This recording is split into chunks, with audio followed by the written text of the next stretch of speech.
I'm retired Brigadier General Jonathan McColumn. On September the 11th, 2001, I was Major Jonathan McColumn. I was assigned to the Pentagon in the office called Defense Contracting Command, Washington. It's located on the southern end of the Pentagon. The morning was a very nice morning. The skies were clear, and I proceeded to work as I usually would via bus transportation, as the bus traveled from the Pentagon from my present residence, Alexandria, Virginia, directly to the Pentagon.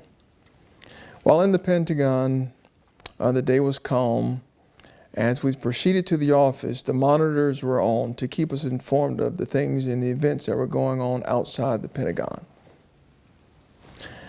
It was not long thereafter that from my periphery and from the attention of those in the office, we noticed that an airplane, had crashed into one of the towers in New York City.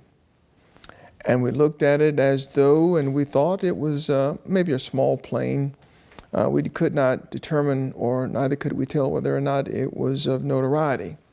So we continued to do our work as usual. Not long thereafter, I made a determination that I would go to the center court. But before I departed, we noticed that another plane had crashed into one of the other towers. And we knew that something was going on, and this was very serious. And of course, in our discussions, we thought that perhaps something was going on in just New York.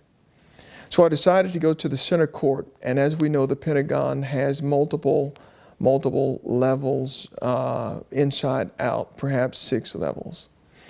On the center court, I decided to grab something to drink and return to my desk and return to my work area. Unfortunately, immediately, at no time, at some point, the alarms went off in the Pentagon as never before.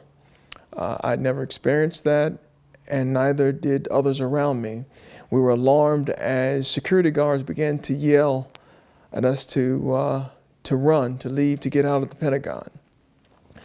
The havoc and even the help, the assistance to remove those people who were in wheelchairs and who could not run were helped by the many others.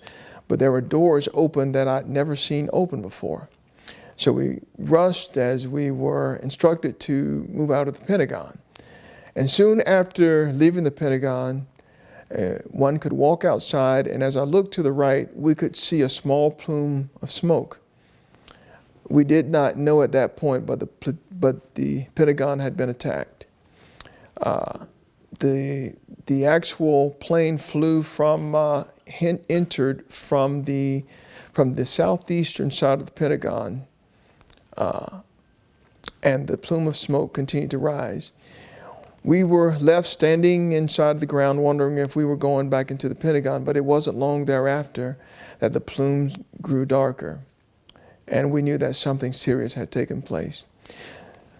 Not long thereafter, we were told to evacuate, to move further away, as there was another plane that had not been discovered. We did not know where it was, so we were thinking that another plane was headed to Washington, D.C., and that the Pentagon would endure another attack, or some other building in Washington, D.C. would endure the attack.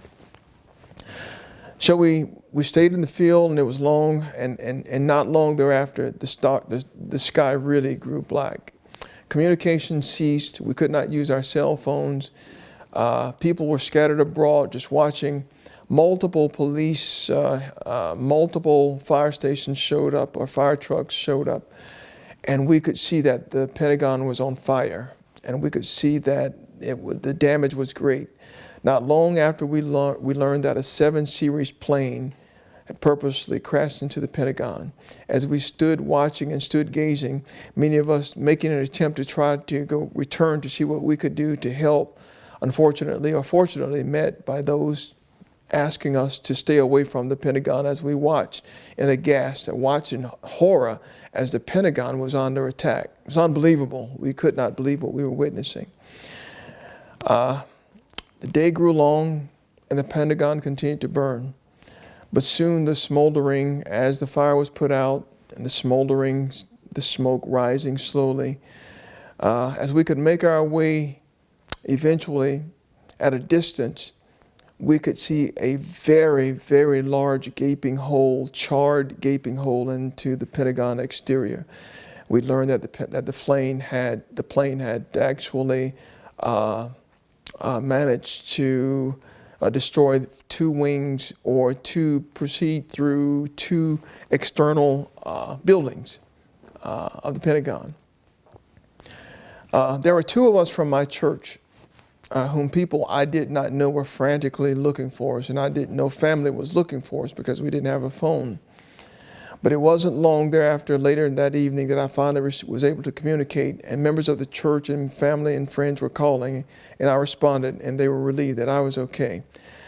But there was another call from another guy there. There were two of us from my church, Macedonia Baptist Church. We knew it was in the Pentagon. The other guy was Major or Captain Clifford Patterson.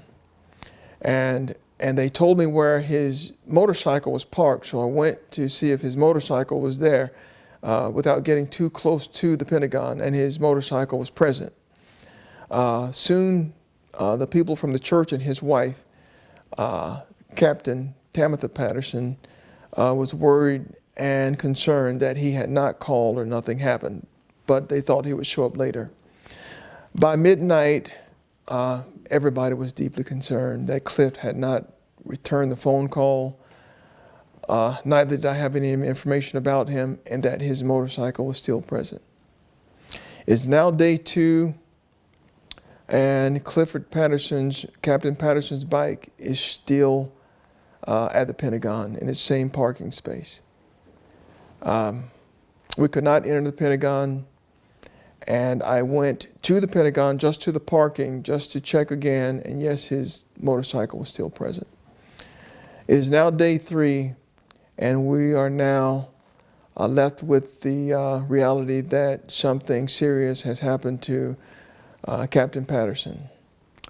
By day 4, day 5, day 6, we realized that the bad news was apparent, that Cliff was caught up in the Pentagon, and that we would find out later on that he did lose his life in the Pentagon. His name, Captain Clifford Patterson. 3 months later, or 2 months later, we funeralized Clifford Patterson. He was promoted posthumously to Major. His wife, Captain Tabitha Patterson, and her son, a 6-year-old fella, and a baby. I can see us all at this funeral that's directly across from the Pentagon, with a gaping hole in the Pentagon. The funeral, the general who presided took the Purple Heart and pinned it on the older son, as the younger son would never know his father, as he was a baby. That day, we conducted the ceremony at a chapel located at Arlington Cemetery, and the church family, along with the military, a very large military parade, marched through the cemetery with Clifford Patterson, Major Clifford Patterson. We buried him that day, and it is a day that will live in all of our memories, on the day that we lost Major Clifford Patterson and the other military members, and those who died in the attack on the Pentagon, and those who died on the attack in New York City. That day, the United States came together.